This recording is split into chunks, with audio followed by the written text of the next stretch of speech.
La nostra posizione è quella di un sostegno con tutte le forze in campo, con tutte le forze che abbiamo da spendere per il sì al referendum. Allora, sono 30 e più anni che i diritti dei lavoratori e delle lavoratrici in questo Paese sono messi su un piano inclinato, in termini di precarietà, in termini di sicurezza sul lavoro, in termini di qualità del lavoro e di rapporti di forza dentro i luoghi di lavoro.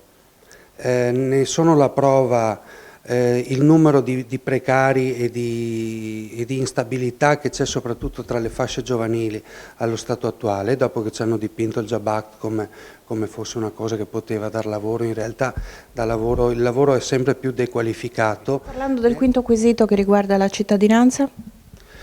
Allora, noi riteniamo che l'Italia si debba assolutamente adeguare a quelle che sono i tempi per la cittadinanza che vi sono anche nel resto d'Europa, tempi che in Italia invece sono ancora molto più lunghi.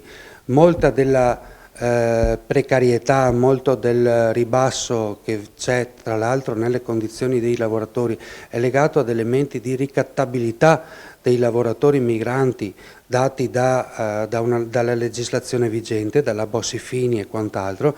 Noi riteniamo che si debba perseguire anche su questo terreno, anche su questo fronte, una politica di civiltà nel dare la cittadinanza, nel dare i diritti, nel dare il lavoro, nel comporre anche,